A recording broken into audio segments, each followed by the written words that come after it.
میں سے ایک صحابی کا تذکرہ، ایک جلیل القدر امین امت، السابقون الاولون میں سے چمکتے ہوئے ستارے حضرت ابو عبیدہ بن جراح رضی اللہ تعالیٰ۔ حضرت ابو عبیدہ بن جراح رضی اللہ تعالیٰ عنہ ان قرون اولیٰ کے لوگوں میں سے جنہوں نے بالکل ابتدا میں حضور کے دست اقدس پر کلمہ پڑھ لیا تھا، بالکل شروع میں دار ارقم کے دنوں میں، شاید اس سے بھی قبل۔ حضرت صدیق اکبر رضی اللہ تعالیٰ عنہ کی دعوت پر یہ مسلمان ہو گئے، بالکل شروع کے لوگ ہیں، وہ جو 10 لوگ جنہیں حضور نے جنت کی بشارت دی، 10 مبشرہ، ان میں نام ہے حضرت ابو عبیدہ بن جراح کا۔ صحیح بخاری میں حدیث ہے، نبی پاک صلی اللہ تعالیٰ علیہ وسلم نے فرمایا ہر امت کا ایک امین ہوتا ہے، اور فرمایا میری امت کے امین حضرت ابو عبیدہ بن جراح ہیں رضی اللہ تعالیٰ عنہ۔ اہل نجران کے کچھ لوگ آئے، انہوں نے عرض کی حضور کوئی ایک شخص ہمارے ساتھ روانہ کریں، اور بندہ کوئی امانت دار ہو، امین ہو۔ تو حضور مسکرائے، فرمایا میں تمہیں ایسا امانت دار دیتا ہوں کہ وہ اس طرح کا امانت دار ہے جس طرح کا کسی کو امانت دار ہونا چاہیے۔ ختم ہو جاتی ہیں اس سے آگے پیچھے یہ ساری تعریفیں۔ فرمایا اس طرح کے امانت دار کو تمہارے ساتھ بھیجتا ہوں، وہ کون ہے؟ فرمایا حضرت ابو عبیدہ بن جراح۔ اتنے فضائل جس شخص کے ہیں، آپ لوگوں کی کمزوری نہیں ہے، ہماری کمزوری ہے۔ ہم نے چاند ایک صحابہ کے تذکرے کیے، باقی بزرگ ترین شخصیات امت کے سامنے آنے سے وہ اس لیے رہ گئیں کہ ہماری ترجیحات کچھ اور چیزیں تھیں، ہمارے فکر کی جولانیوں میں کچھ اور چیزوں نے جوش زیادہ مارا۔ حضرت ابو عبیدہ بن جراح وہ خوبصورت آدمی ہے کہ ابن ماجہ میں ایک بڑا انوکھا فرمان موجود ہے۔ ابن ماجہ میں حضرت عائشہ صدیقہ رضی اللہ تعالیٰ عنہ سے کسی نے پوچھا کہ نبی پاک صلی اللہ تعالیٰ علیہ وسلم کو سب سے زیادہ محبوب کون ہے، حضور کو سب سے زیادہ پیار کس سے ہے؟ تو فرمایا سادی سی بات ہے، ابو بکر صدیق سے، عمر فاروق سے۔ اس شخص نے کہا نہیں، میں ان کے بعد پوچھنا چاہ رہا تھا۔ تو فرمایا یہ بھی بڑی واضح بات ہے، ان کے بعد میں نے حضور کو جن سے سب سے زیادہ پیار کرتے دیکھا وہ حضرت ابو عبیدہ بن جراح ہیں، سب سے زیادہ میں نے محبت کرتے دیکھا۔ اور مسلم شریف میں یہ حدیث آپ کو ملے گی، حضرت عائشہ صدیقہ فرماتی ہیں اگر حضور خود اپنے فرمان سے خلیفہ بناتے تو اپنے بعد ابو بکر کو بناتے، ان کے بعد حضرت عمر کو بناتے، ان کے بعد بناتے تو ابو عبیدہ بن جراح کو بناتے۔ اتنا بڑا آدمی حضرت ابو عبیدہ بن جراح رضی اللہ تعالیٰ، اتنی بڑی شخصیت۔ اور پتہ ہے آپ کو ان پر صحابہ کا اعتماد کس طرح کا ہے؟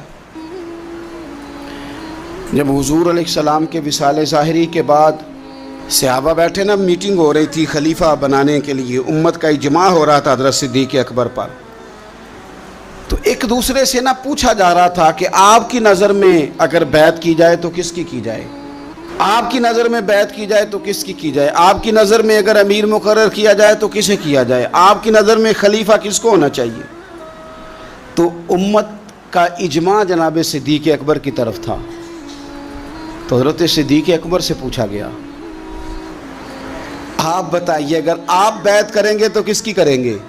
تو حضرت صدیق اکبر نے کہا 2 لوگوں کی، اگر حضرت عمر کو آگے لگاؤ گے تو پھر بھی میں بیعت کر لوں گا، اور اگر ابو عبیدہ بن جراح کو آگے لگاؤ گے تو میں پھر بھی بیعت کر لوں گا، میں ان دونوں کی بیعت کرنے کو تیار ہوں۔ یار اتنا بڑا آدمی، کتنے کو کتابیں لکھی جانی چاہیے تھی، کتنے کو دن منانے جانے چاہیے تھے، کتنے کو ان کے نام ہمیں خطبے کرنے چاہیے تھے، کتنے کو تذکار ان ہستیوں کے ہونے چاہیے تھے۔ حضرت عمر فاروق رضی اللہ تعالیٰ عنہ کا وصال ہو رہا ہے، چونکہ جناب ابو عبیدہ بن جراح رضی اللہ تعالیٰ عنہ پہلے وصال فرما گئے تھے، تو جناب عمر فاروق رضی اللہ تعالیٰ عنہ کا وصال ہو رہا ہے۔ کسی نے کہا کسی کو خلیفہ نامزد کر دیں، فرمایا 6 لوگوں کی میں نے کمیٹی بنا لی ہے، کسی کو بنا لینا۔ ہاں اگر آج ابو عبیدہ بن جراح ہوتے تو پھر میں کمیٹی نہ بناتا، پھر میں ان کو امیر بناتا، اور اگر رب مجھ سے پوچھتا کہ عمر کس کو امیر بنا کے آئے ہو تو میں کہتا اے اللہ جسے تیرے نبی کریم نے امین فرمایا تھا۔ انہیں میں امیر بنا آیا ہوں. اتنے بڑی شخصیات، اتنے بڑے نام، اتنا بڑا مرتبہ. اور پھر 2 ہجرتیں کی حضرت ابو عبیدہ نے. حبشہ بھی گئے، مدینہ بھی آئے، ہر جہاد میں شامل ہوئے. اور عشق کے امتحان دینے کی باری آئے تو سب سے پہلے دیے. زرہ کی 2 کڑیاں ٹوٹ کے احد کے میدان میں حضور کے رخساروں میں پیوست ہو گئی تھی. دوڑ کے آئے حضرت ابو عبیدہ اور ایک کڑی اتاری، اپنے دانت سے زور سے کھینچی تو ایک دانت ٹوٹ گیا. پھر دوسری کڑی زور سے نکالی حضور کے رخسار نور سے تو دوسرا دانت ٹوٹ گیا. لیکن حضور کی تکلیف برداشت نہیں کر سکے. عجیب امتحان لیا ان کی محبت نے بھی، عجیب امتحان لیا. اعظم بلا سے اپنی وہ ہستی ہی کیوں نہ ہو، جو چیز اس کی راہ میں حائل ہو پھونک دو. عجیب امتحان لیا. احد کے میدان میں ان کے والد ان کے مقابلے میں آ گئے تھے. یہاں تو مقابلہ ہوتا ہے نا دولت اور دین کا، تو لوگ کمزوری دکھا جاتے ہیں. وطن اور دین کا تو لوگ کمزوری دکھا جاتے ہیں.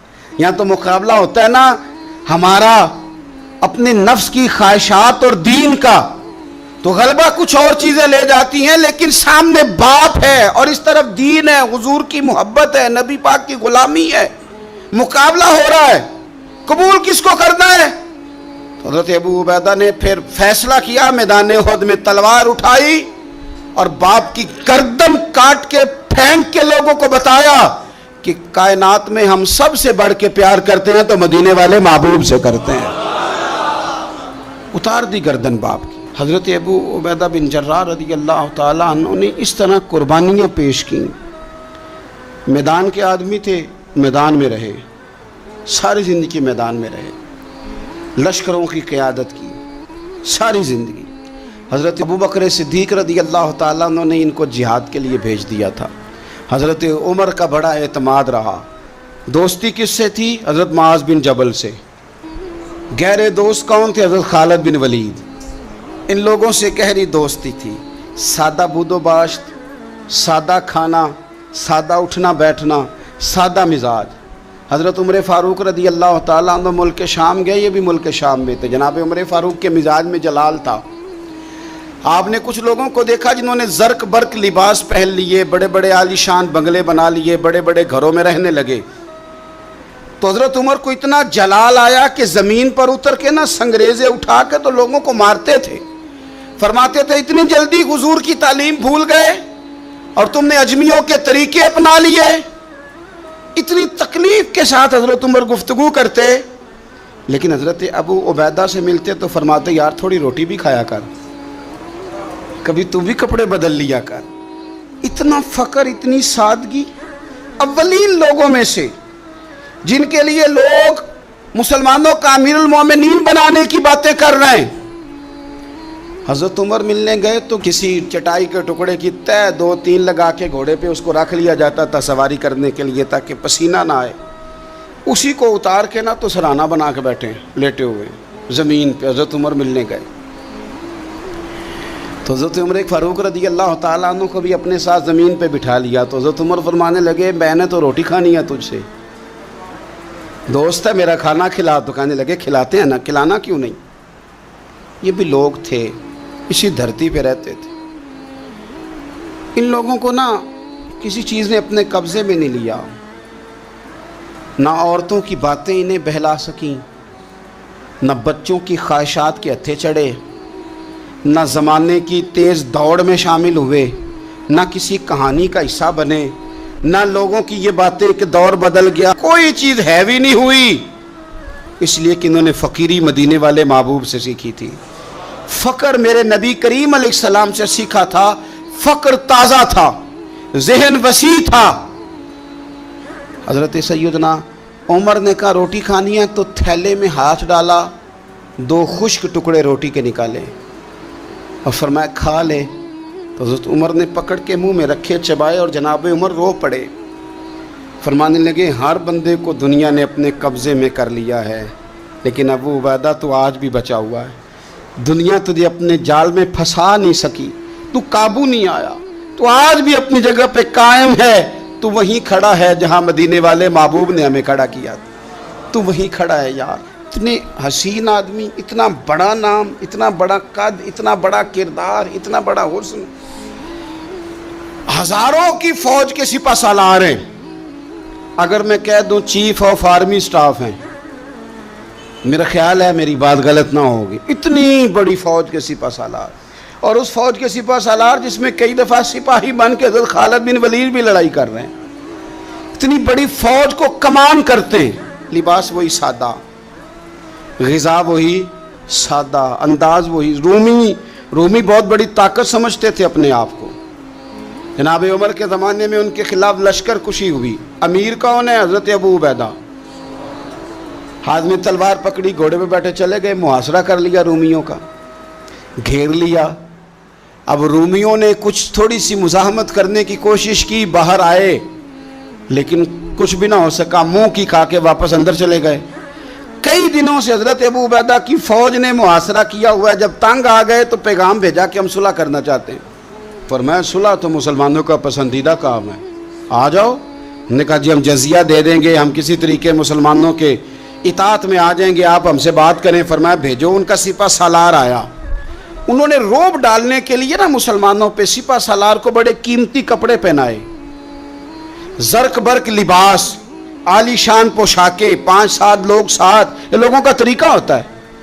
وہ پریشر ڈالنے کے لیے لوگ کرائے کا مکان بھی خرید لیتے ہیں، کرائے کی کار بھی حاصل کر لیتے ہیں، لوگوں کے برتن بھی استعمال کر لیتے ہیں، کسی کے گھر سے فرنیچر بھی منگوا لیتے ہیں۔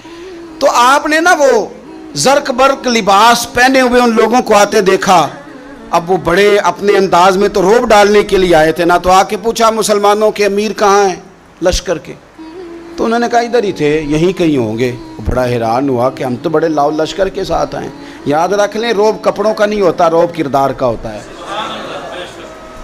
پھر پوچھا کہاں ہیں؟ نے کہا جناب وہ سامنے خیمے میں دیکھ لو۔ وہ خیمے میں گئے تو اتنی بڑی فوج کا سپہ سالار زمین پہ بیٹھے اور اپنے تیر سیدھے کر رہے ہیں۔ اب وہ بڑے زرق برق لباس میں کہنے لگا ابو عبیدہ بن جراح آپ ہیں؟ فرمایا میں ہی ہوں۔ کہا ملنا تھا؟ فرمایا آ جاؤ۔ کہنے لگا آپ تو زمین پہ بیٹھے ہیں۔ تو آپ فرمانے لگے ہمارے بزرگ زمین پہ ہی چلتے تھے، زمین پہ ہی بیٹھتے تھے، زمین پہ ہی کھاتے تھے، نیند آتی تھی تو زمین پہ ہی سو جاتے تھے۔ وہ حیرانگی سے کہنے لگا آپ اتنے بڑے سپہ سالار ہو کے اس طرح رہتے ہیں؟ فرمانے لگے میری ضروریات ساری پوری ہوتی ہیں، پھر بھی کبھی کوئی مشکل بن جائے تو میں تھوڑا سا قرضہ لے لیتا ہوں حضرت معاذ بن جبل سے، ان کو مشکل آ جائے تو مجھ سے لے لیتے ہیں۔ تو بالکل صحیح گزارا ہو رہا ہے کہ اس طرح کیوں بیٹھے ہیں، یہ کیا بات ہوئی؟ ہمارے ہاں لوگوں کا رونا دھونا نہیں، روز مکان کوئی نہیں تو رو پڑے، بچے کی شادی کرانی ہے تو رو پڑے، او ہو جی کیا بتائیں غریبی بڑی ہے تو رو پڑے۔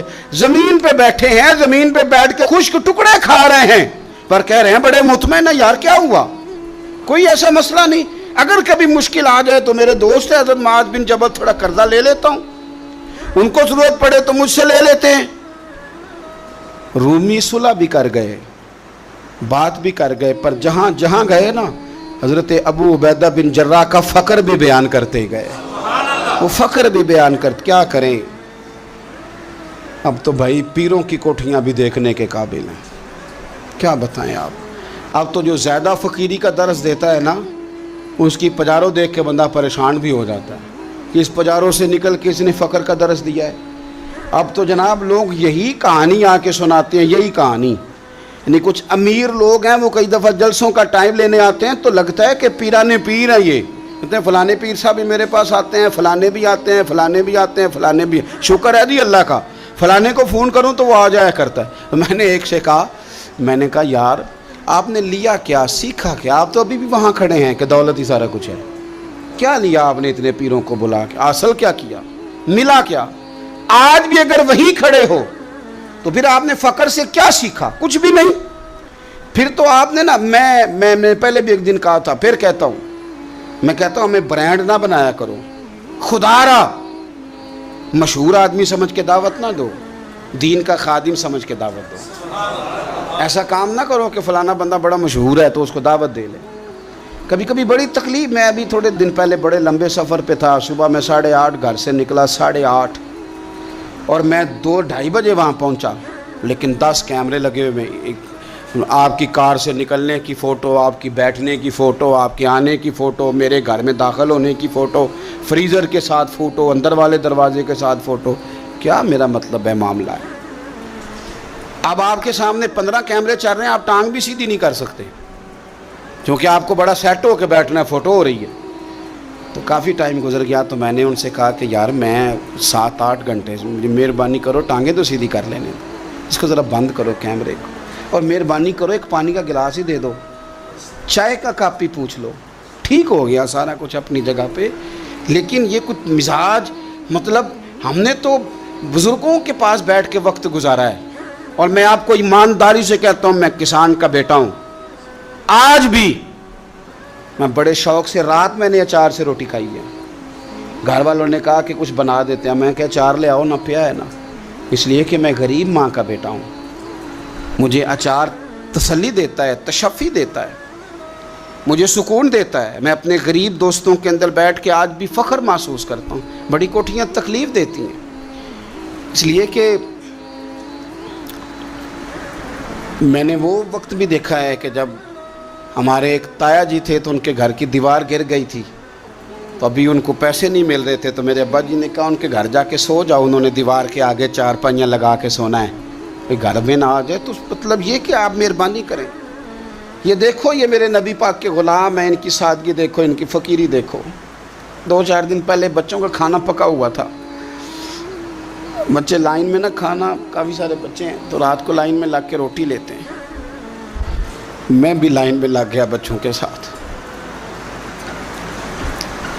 مجھے کہنے لگے آپ کیوں لائن میں لگے؟ میں نے کہا یہ اپنا وقت یاد آ گیا نا، دل کر رہا ہے. میں نے ان کے لیے نا پلیٹیں بنوائی ہیں، اس کے اندر سالن کی جگہ چٹنی کی جگہ. تو میں نے باورچی سے کہا اسی پلیٹ میں کھانا ڈال کے نا میرے لیے گھر بھیج یار، یہی والی روٹی بھیج، یہی کھانے کو دل کر رہا ہے. یہ آپ کا اصل ہے، یہ آپ کا اصل ہے. مہنگے کپڑے آپ کا اصل نہیں ہوتے، وہ تو برانڈ ہے. اس میں تو آپ بیٹھتے ہیں تکلف سے کہ ان کو سلوٹیں نہ پڑ جائے. اس میں تو آپ کسی سے صحیح طریقے سے سینہ بھی نہیں ملاتے کہ کہیں کو مسئلہ نہ بن جائے. حضرت ابو عبیدہ بن جراح رضی اللہ تعالیٰ عنہ نا اپنے گھر میں بیٹھ کے رو رہے تھے، روتے جا رہے تھے. تو کسی نے کہا کیوں رو رہے ہیں؟ مسند امام احمد بن حنبل میں موجود ہے. فرمانے لگے نبی پاک علیہ السلام نے مجھے ایک دن کہا تھا کہ فتح ہو جائے گی، بڑے بڑے علاقے فتح ہوں گے، تو اپنے آپ کو سنبھال کے رکھنا. 3 خادم تیرے لیے کافی ہیں، ایک جو گھر میں کام کاج کرے، ایک جو تیری خدمت کرے، ایک جو تیرے سفر میں جائے، اور 3 سواریاں تیرے لیے کافی ہیں. زیادہ لوگوں نے بڑے بڑے جانور رکھے ہوتے تھے نا، 3 سواریاں ابو عبیدہ تیرے لیے کافی ہیں. ایک تیرے سفر کے لیے، ایک مال و اسباب اٹھانے کے لیے، ایک تیرے غلام کے لیے. زیادہ مال نہ جمع کرنا. یہ بات کرتے ہوئے رو پڑے. فرمانے لگے ہم لوگ اس جگہ رہ نہیں سکے جہاں حضور نے کھڑا کیا تھا.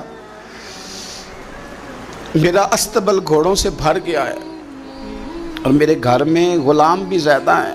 حالانکہ صحابہ کہتے ہیں کہ کچھ ایسا نہیں تھا، لیکن چند چیزیں جو موجود تھی ان پر بھی روتے تھے اور فرماتے تھے. نبی پاک صلی اللہ علیہ وسلم نے فرمایا تھا قیامت کے دن میرے زیادہ قریب وہ شخص ہوگا کہ جس طرح میں چھوڑ کے جا رہا ہوں قیامت میں مجھے اسی طرح ملے. فرمانے لگے میں اس طرح نہیں رہ سکا، سوچتا ہوں نبی پاک کو کیا منہ دکھاؤں گا، کیا منہ دکھاؤں گا کریم کو. رو رہے ہیں گھر میں بیٹھ کے، رو رہے ہیں. ملک شام میں نا طاعون کا مرض پھیل گیا. حضرت ابو عبیدہ وہاں تھے. حضرت عمر نے خط لکھا، فرمایا جلدی آ جاؤ، آپ سے مشورہ کرنا ہے. آپ سمجھ گئے کہ عمر نا مجھے یہاں سے نکالنا چاہتے ہیں کہ مجھے مرض نہ لگ جائے. جواب لکھا، کہنے لگے مجھے پتہ ہے جو مشورہ آپ نے کرنا، میں مسلمانوں کو اکیلا چھوڑ کے نہیں آ سکتا، میں لشکر کا سپہ سالار ہوں، کیسے آ جاؤں، میں یہیں رہوں گا. حضرت عمر نے خط لکھا کہ پھر آپ جابیہ کی جانب بھی چلے جائیں، تھوڑے سے وہاں موسم ٹھیک ہے، وہاں تشریف لے گئے. طاعون جب پوری طرح پھیل گیا تو منبر پہ کھڑے ہو کے حضرت ابو عبیدہ بن جراح نے خطبہ دیا. فرمانے لگے اس مرض سے گھبرانا نہ، تم سے بہت پہلے جو صالح لوگ تھے، نیک لوگ تھے، وہ اس مرض کی وجہ سے وصال کر گئے. یہ نیک لوگوں کی موت کا سبب بنا ہے. لوگوں گھبرانا نہ، فرمایا کرتے تھے میں تو دعا کرتا ہوں مجھے بھی خدا کی رحمت سے حصہ ملے۔ آپ جمعے کی نماز مسجد اقصیٰ میں پڑھنے جا رہے تھے تو رستے میں طاعون کا حملہ ہوا، وصال ہوا طاعون کے مرض سے۔ 10 مبشرہ صحابی، امین امت، 58 سال عمر، جنازہ حضرت معاذ ابن جبل نے پڑھایا اور فرمانے لگے لوگوں پتہ ہے تمہیں آج کون گیا ہے؟ آج وہ گئے ہیں جنہیں حضور نے امین امت کہا تھا، آج وہ ہستی اٹھ گئی جنہیں نبی کریم علیہ السلام نے امین امت فرمایا تھا۔ حضرت معاذ ابن جبل نے جنازہ پڑھایا تو کچھ دنوں میں حضرت معاذ ابن جبل بھی طاعون کے مرض سے وصال کر گئے، ان پر بھی یہ حملہ ہوا۔ ملک شام میں حضرت ابو عبیدہ بن جراح کا مزار پر انوار ہے، حضور سے فقر سیکھا، زندگی فقیری میں گزاری۔ ان لوگوں نے کسی مقام پہ بھی اپنے آپ کو حضور کی تعلیمات سے پیچھے نہیں کیا، عظیم لوگ تھے۔ ان کی زندگیوں کو پڑھیں، ان کے اقوال کو سنیں، ان کے ارشادات پر غور کریں، اور بڑے اعلیٰ ظرف تھے۔ حضرت خالد بن ولید گورنر تھے صوبے کے، جناب عمر فاروق نے ان کو معزول کر کے حضرت ابو عبیدہ بن جراح کو تعینات کر دیا۔ ان کو جب تعینات کیا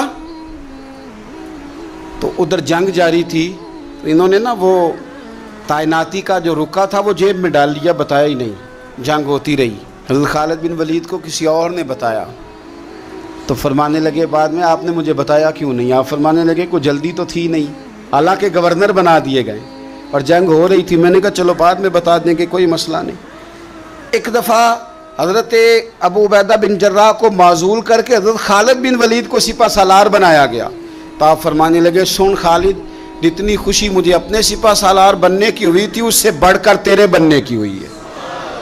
کسی جگہ کسی عہدے کا لالچ نہیں، کسی جگہ کوئی دنیا داری نہیں، فقر، فقیری، درویشی، سادگی، حسن تھا۔ 10 مبشرہ لوگوں میں سے تھے۔ اللہ کے حضور دعا ہے مالک کریم سمجھنے کی توفیق عطا فرمائے۔ عشق اللہ وچ ہو مستانہ،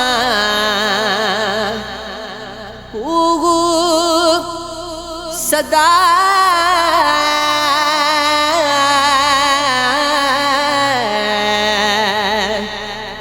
اللہ